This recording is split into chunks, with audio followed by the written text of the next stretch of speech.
Today's mindful moment, packed with insights but designed to fit into your busy life. One deep dive at a time. Hey everyone, and welcome back for another deep dive with us. This time we're tackling a region that's been in the news a lot, the Middle East. A place with a history as rich and complex as anywhere on Earth. And we'll be doing it all through the lens of one book. One book. That's a challenge. It is, but a fun one. Our source for today is A History of the Middle East by Peter Mansfield, revised and updated by Nicholas Pelham. Okay, I know that one. It doesn't just list out what happened when, but it really digs into the why and the how. Right. It helps you understand the forces that shaped this region over millennia. And right off the bat, the book tackles something that's always bugged me, the term Middle East. Oh, I know what you mean. It's so Eurocentric, as if everything revolves around Europe. Yeah, like whoever named it was looking at a map and say, well, that's the middle from where I'm standing. And it's stuck despite there being perfectly good terms like West Asia. Exactly. The Arab world is another one that's more accurate in many ways. It all shows how historical narratives are often shaped by the viewpoints of those in power. But I guess we'll stick with Middle East for this deep dive since that's what the book uses. Makes sense. So to kick things off, let's talk geography. I was blown away to learn that a single strip of land had a bigger impact on the region's history than the entire Mediterranean Sea. Really? Which one? The land bridge connecting Egypt and what's now Turkey. Ah, right. That makes sense. It was a bottleneck, a choke point, where empires clashed for control over millennia. It's wild to imagine armies marching back and forth across that same piece of land throughout history. It wasn't just about land either. Control of that bridge meant controlling trade routes, resources, access to different parts of the ancient world. Like a historical highway that everyone wanted to dominate. A very bloody highway. Now, on this highway, we encounter the story of the Jewish people. Mansfield and Pelham dive into the reigns of Kings David and Solomon, a period of incredible transformation. David unites the tribes, makes Jerusalem his capital, then Solomon builds the first temple, ushering in a golden age. But it wasn't destined to last, was it? No golden age ever is, right?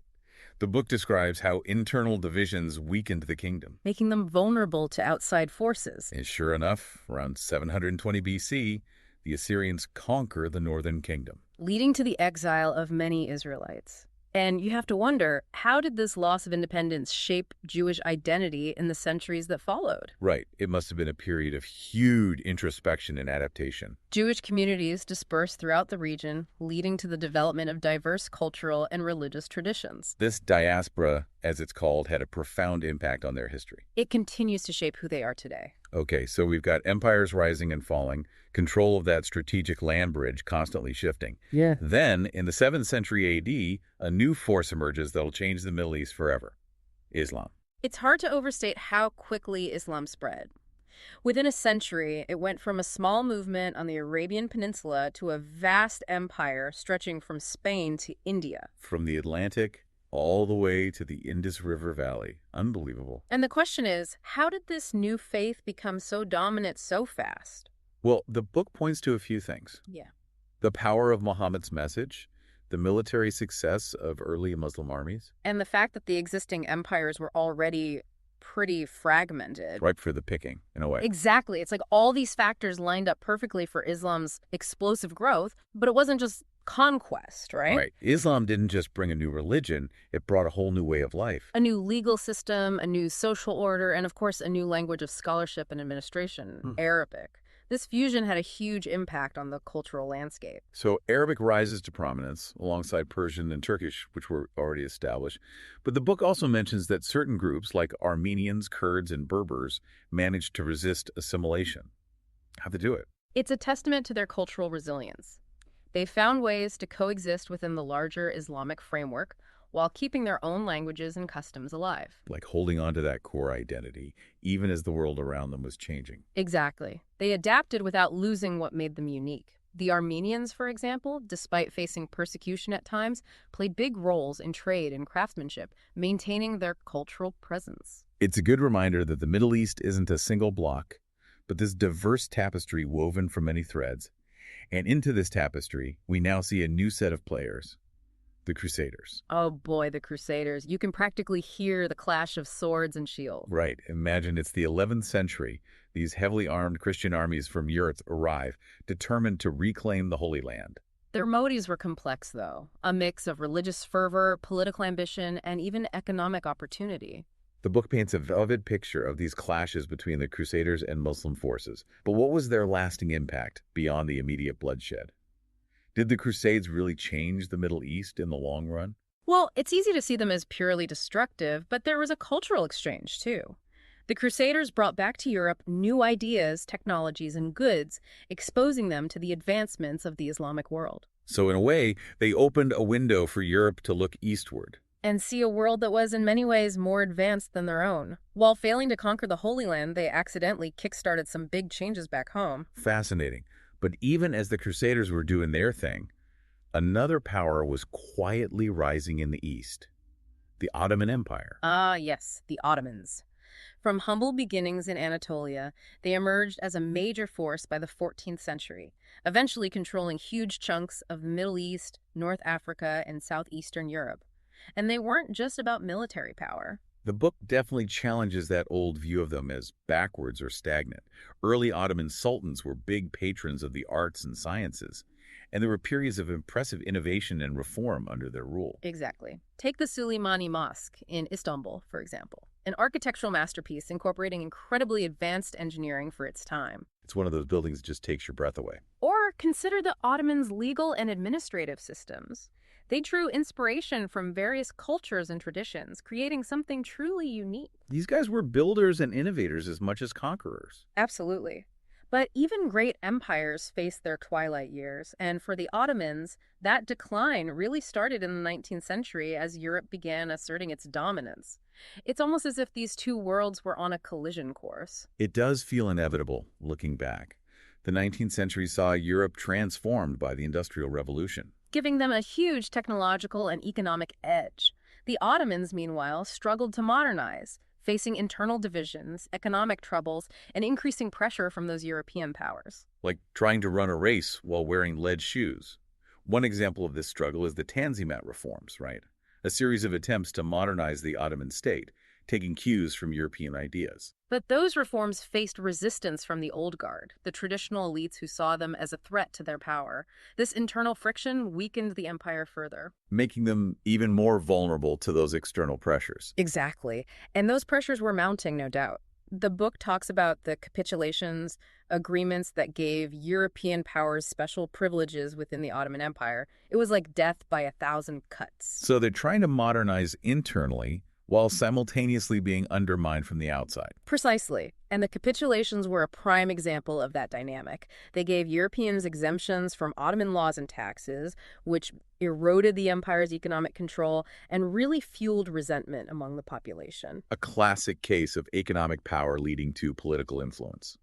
So we've got internal reforms struggling to take hold, external powers flexing their muscles.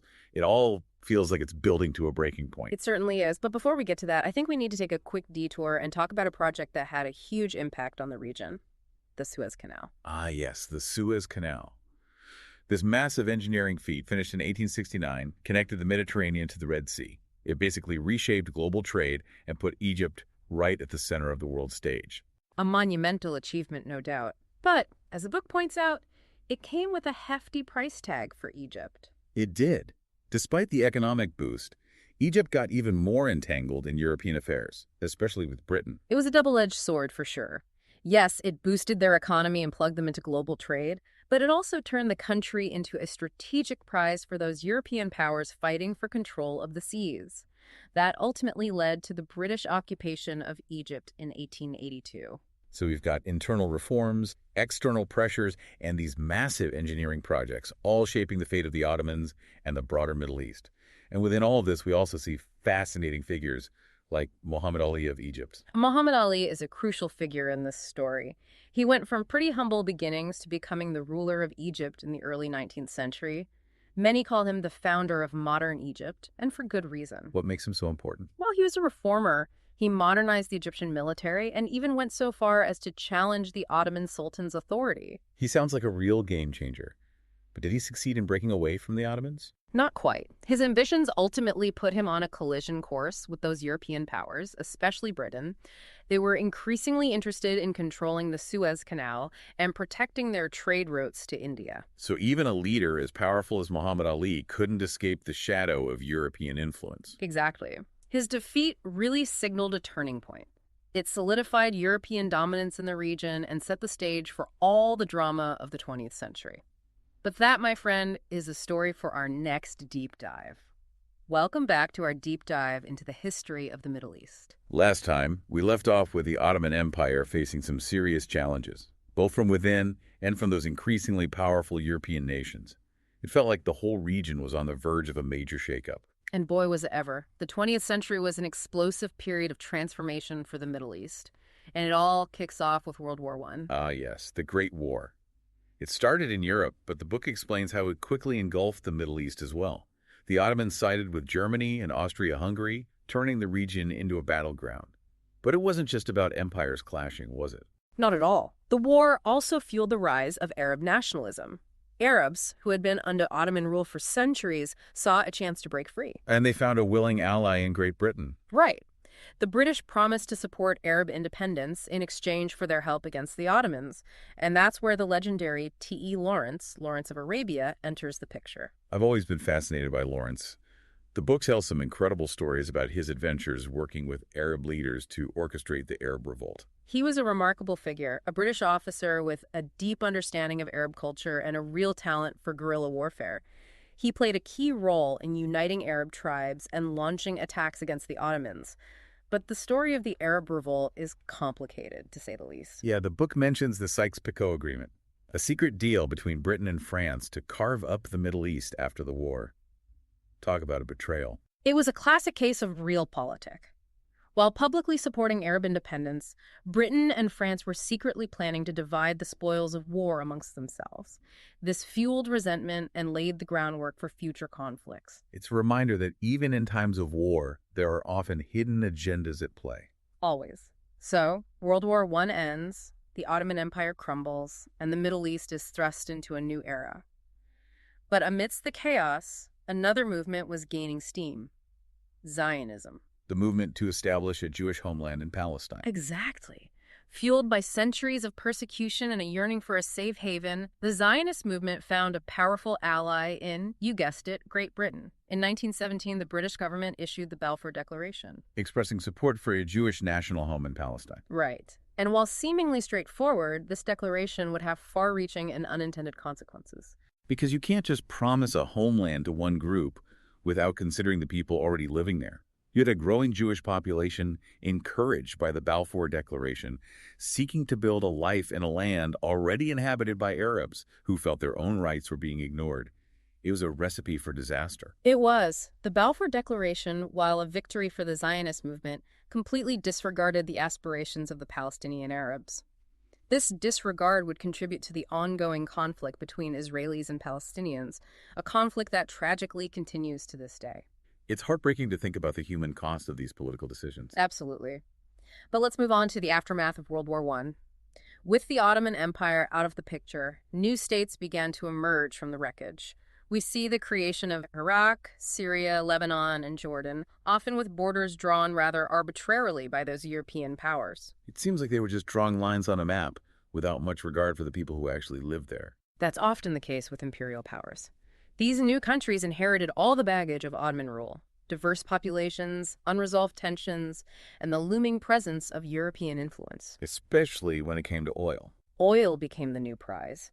European powers were determined to maintain their control over this valuable resource, further entangling the region in global power struggles. Egypt's a good example of this. Technically independent after the war, they remained under British influence. The British still controlled the Suez Canal and had a military presence there.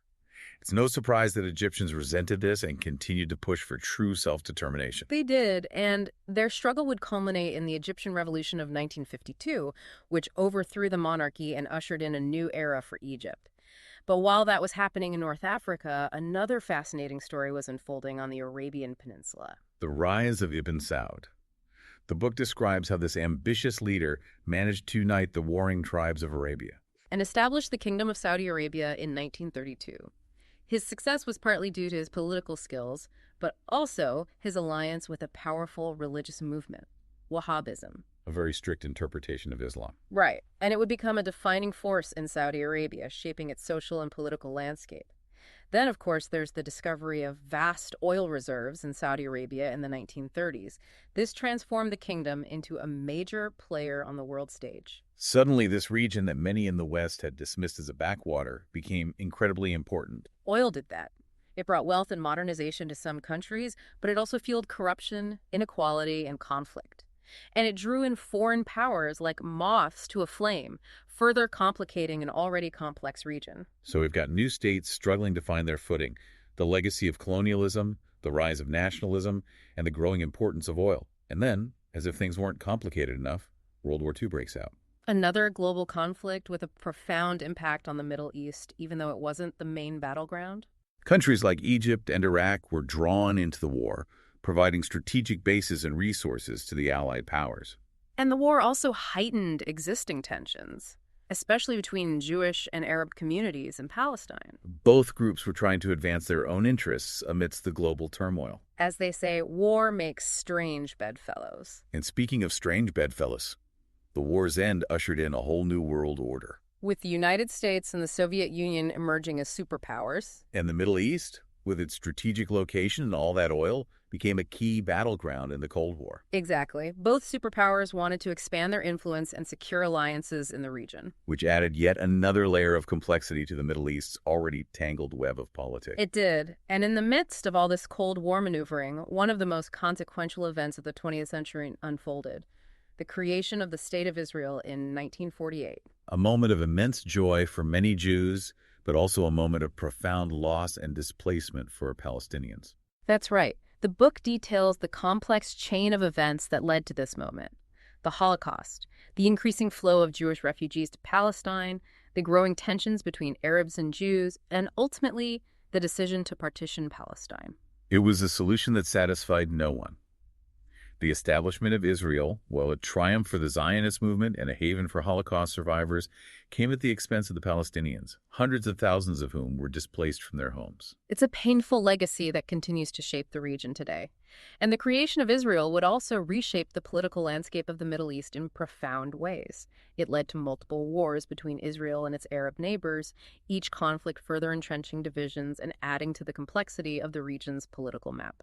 It also became a rallying cry for Arab nationalism, especially with leaders like Gamal Abdel Nasser of Egypt, who championed the Palestinian cause and sought to challenge Israel's dominance. Nasser's rise to power in Egypt in 1952 was a pivotal moment. He nationalized the Suez Canal, taking it back from British and French control, and became a symbol of Arab resistance to Western imperialism. He sounds like a true revolutionary figure. He was. He promoted pan-Arabism, the idea of uniting Arab countries into a powerful bloc. His charisma and bold actions inspired millions across the region, but his ambitions also led to conflict. The Suez Crisis of 1956. Exactly. Britain, France, and Israel, angered by Nasser's nationalization of the canal, invaded Egypt. But the invasion backfired spectacularly. The U.S., fearing the spread of Soviet influence, pressured its allies to withdraw. It was a humiliating defeat for Britain and France, and a huge victory for Nasser and the cause of Arab nationalism. So we see themes of anti-colonialism, Cold War maneuvering, and Arab nationalism all converging in this one event. But of course, the Arab-Israeli conflict continued to simmer. It did. And it boiled over again in 1967 with the Six-Day War. A war that Israel won decisively. They did. They captured the Sinai Peninsula from Egypt, the West Bank from Jordan, and the Golan Heights from Syria. But this victory came at a cost. It led to the occupation of Palestinian territories, further fueling the conflict and making peace even more elusive. And this occupation would have long-lasting consequences, wouldn't it? It would. This period also saw the rise of the Palestine Liberation Organization, the PLO. Led by Yasser Arafat. Yes. The PLO emerged as the leading force in the Palestinian struggle for self-determination. Their goal was an independent Palestinian state, a goal that seemed increasingly distant after the Six-Day War. So as we move into the latter part of the 20th century, the Middle East is facing a whole new set of challenges. The Arab-Israeli conflict rages on, the Cold War is winding down, and the region is undergoing rapid social and economic change. It was a period of immense uncertainty. The old order was crumbling and new forces were emerging. The book delves into the rise of political Islam, the impacts of globalization, and the growing influence of oil wealth. All of this sets the stage for the tumultuous events of the late 20th and early 21st centuries, events that we'll explore in part 3 of our deep dive. Welcome back. We're wrapping up our deep dive into the history of the Middle East. Last time, we left off on the cusp of some really turbulent times. The late 20th and early 21st centuries were a whirlwind. Right. It's like everything we talked about before, the empires, the rise of Islam, colonialism, the Cold War. It all comes together in this period. We see the consequences of those events play out while new forces emerge, reshaping the region. Exactly. It's a period of both continuity and change. Hope and despair, all wrapped up in one. One of the major themes that continues is, of course, the Arab-Israeli conflict. The 1973 war, also known as the Yom Kippur War, was a real turning point. Right. Egypt and Syria, determined to take back land they had lost in 1967, launched a surprise attack on Israel. Imagine that, choosing Yom Kippur, the holiest day in Judaism, to strike. It was a bold move, and the initial successes of the Arab armies really shocked Israel. It shattered this idea that they were invincible after the Six-Day War. It did. Even though Israel ultimately won the war, it was a psychological shift. It boosted Arab morale and showed that Israel could be challenged. And importantly, it created an opening for peace negotiations. Enter Anwar Sadat. Egypt's president, he was a real game changer. His decision to visit Jerusalem in 1977 was an incredibly bold move. It shocked a lot of people in the Arab world. It did. But it opened the door for the Camp David Accords, brokered by U.S. President Jimmy Carter. A real moment of hope. It felt like peace between Israel and its Arab neighbors might actually be possible. It led to a peace treaty between Egypt and Israel in 1979, a monumental event. The first treaty of its kind between Israel and an Arab state. It even earned Sadat and Israeli Prime Minister Menachem Begin the Nobel Peace Prize. Amazing. But this peace came at a price, didn't it? Yeah. Sadat faced huge criticism from other Arab leaders. They saw him as a traitor for making a deal with Israel without securing anything for the Palestinians. It's true. The treaty with Egypt was a huge step, but it didn't resolve the broader conflict. The Palestinian issue was still a major obstacle, and the conflict would continue to simmer. And as that was happening, another event rocked the region, the Iranian Revolution of 1979. The Shah of Iran, who was backed by the U.S., was overthrown. Replaced with an Islamic republic led by Ayatollah Khomeini. It was a revolution fueled by a mix of religious fervor, anti-Western sentiment, and just general dissatisfaction with the Shah's rule. It was a massive turning point, not just for Iran, but for the whole Middle East. Yeah. Didn't it inspire similar movements in other countries? It did, and it really shook up the regional order. It also led to a lot of tension between Iran and the U.S., which continues to this day. And if that wasn't enough, the region was soon plunged into yet another war. The Iran-Iraq War. A brutal conflict that lasted from 1980 to 1988. Hundreds of thousands of people died. It was driven by a whole mess of things: border disputes, old rivalries, personal animosity between the leaders. The book describes some truly horrific scenes. Trench warfare, chemical weapons, attacks on civilians. It was a senseless war. A tragedy for both sides. But even as that war was raging, a different kind of struggle was unfolding. The Palestinian Intifada. The first Intifada, right? Which began in 1987. Yes, it was an incredible uprising. Not a traditional war, but a sustained campaign of civil disobedience, protests, strikes, boycotts. It was all about challenging the Israeli occupation of the West Bank and Gaza. It really captured the world's attention, putting the Palestinian struggle back in the spotlight. And it played a part in creating the conditions for the Oslo Accords in the 1990s. The Oslo Accords, that felt like a real breakthrough at the time. The first face-to-face agreements between Israel and the PLO, raising hopes for a lasting peace. They did. The Accords led to the creation of the Palestinian Authority, giving Palestinians some self-governance in parts of the West Bank and Gaza. But it wasn't a perfect solution, was it? No. The Oslo Accords left some big issues unresolved. Things like the status of Jerusalem, the Israeli settlements, the right of return for Palestinian refugees. And these issues would come back to haunt the peace process, leading to more violence and a hardening of positions on both sides. And then, September 11, 2001 happened. The 9/11 attacks, they changed everything, didn't they? The U.S. launched the War on Terror. We saw the invasions of Afghanistan and Iraq. Aimed at toppling regimes that were seen as supporting terrorism. But those invasions really destabilized the region. They created power vacuums that groups like ISIS would later exploit. And they fueled a lot of anti-American sentiment, adding fuel to the fire. They did. And then in the midst of all that, we saw the Arab Spring. Starting in Tunisia in late 2010, it was this incredible wave of popular uprisings across the Middle East. Dictators were toppled, protests erupted, and people demanded democracy and reform. It was a truly inspiring moment. It was. It showed the deep yearning for change that existed in many Arab societies. But the aftermath of the Arab Spring has been mixed, to say the least. Some countries, like Tunisia, have made progress towards democracy. But others, unfortunately, have descended into chaos, civil war, or just slid back into authoritarianism. The Arab Spring showed the potential for change, but also the immense challenges of building a new order in a region with such deep-rooted problems. Exactly. So here we are, in the 21st century. The Middle East is still a region in flux. It's a place where the past weighs heavily on the present, and the future is uncertain. A region shaped by this incredibly long and complex history, by a tapestry of cultures and religions, by strategic rivalries and the never-ending thirst for resources. But amidst all the challenges, there are also glimmers of hope. There are. There's a large and growing youth population that's eager for change. A vibrant civil society pushing for more freedoms. And let's not forget the rich cultural heritage of the region. It's a place that deserves our attention, our understanding, and our engagement. And I think one of the best ways to start understanding this region is to explore its history, to really grapple with the events and the forces that have shaped the Middle East we see today. And if you're looking for a guide on that journey, we highly recommend checking out A History of the Middle East by Peter Mansfield and Nicholas Pelham. It's an incredibly insightful book that will give you a much deeper understanding of this pivotal part of the world. I agree. It's been a fascinating deep dive for us, and we hope you've enjoyed listening. If you want to hear more deep dives into other fascinating topics, don't forget to subscribe to our show. We're always exploring new ideas and digging into those big questions. Thanks for joining us on this journey through the history of the Middle East. Keep exploring, keep asking questions, and keep learning. There's a link to buy the book in the episode description.